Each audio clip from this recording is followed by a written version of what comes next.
అంటే ఈరోజు మీతో పంచుకుంటున్నా. కలగన్నా నేను ఆంధ్రప్రదేశ్కి ఏదైనా చేయాలి. ఇందాక మా నాన్న గారు చెప్తాను. మా నాన్న ప్రభుత్వ ఉద్యోగి. మా నాన్న ప్రభుత్వం జీతం తీసుకునేవాడు. రుణపడి ఉన్నదంటే నేను కూడా చెప్తున్నాను, రూపాయి తీసుకున్నాను, సంపూర్ణ జీతం తీసుకుంటాను ఎమ్మెల్యేకి. తర్వాత నేను ఇవ్వాల్సింది ఇచ్చేస్తాను, అది పెద్ద పట్టించుకుని. కానీ ఎందుకు తీసుకుంటానంటే ఆంధ్రప్రదేశ్ ప్రజల సొమ్మును తింటున్నా ఆ బాధ్యత అనుక్షణం గుర్తు చేసుకోవడానికి. ప్రతి రూపాయికి రేపు పొద్దున నన్ను ప్రజలు చొక్కా పట్టుకుని నిలదీయాలి, అందుకని తీసుకుంటున్నాను. నీకు డబ్బులు ఇచ్చావరా మా ట్యాక్స్ పెయిడ్ మనీతోటి, నువ్వు ఎందుకు పని చేయట్లేదు అని ప్రజలకు హక్కు ఉండాలటడానికి కోసం నేను డబ్బులు తీసుకుంటాను. ఎమ్మెల్యేగా జీతం తీసుకుంటాను. చాలా కాలం అనుకున్నాను, ఎప్పుడైనా భవిష్యత్తులో ఎప్పుడు ఎమ్మెల్యే అయితే తీసుకుంటానా లేదా అని అనుకున్నాను. నాకు రూపాయి జీతం తీసుకుంటానని అలా కాకుండా నేను సంపూర్ణ జీతం తీసుకున్నాను. కానీ ఇవ్వడం కూడా దానికి కొన్ని వెయ్యింతలు ఇచ్చేస్తాను బయటికి, అది వేరే విషయం, అది కూడా చెప్తాను.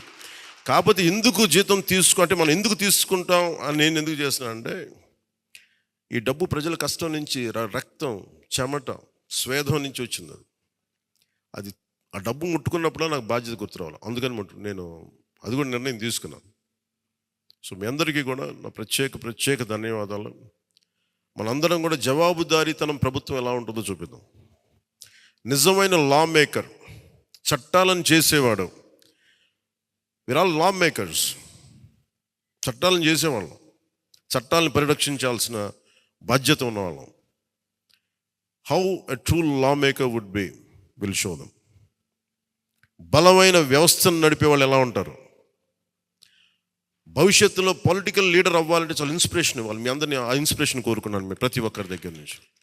బాలశౌరి గారు వెళ్తారు రేపు పొద్దున పార్లమెంట్కి. ఆంధ్రప్రదేశ్కి కావాల్సిన డిబేట్స్లో మాట్లాడాలి ఆయన. తంగెళ్ళ ఉదయ్ శ్రీనివాస్ మొట్టమొదటిసారి గెలిచాడు. మీ బాధ్యత మాట్లాడాలి పార్లమెంట్లో, మర్చిపోకండి.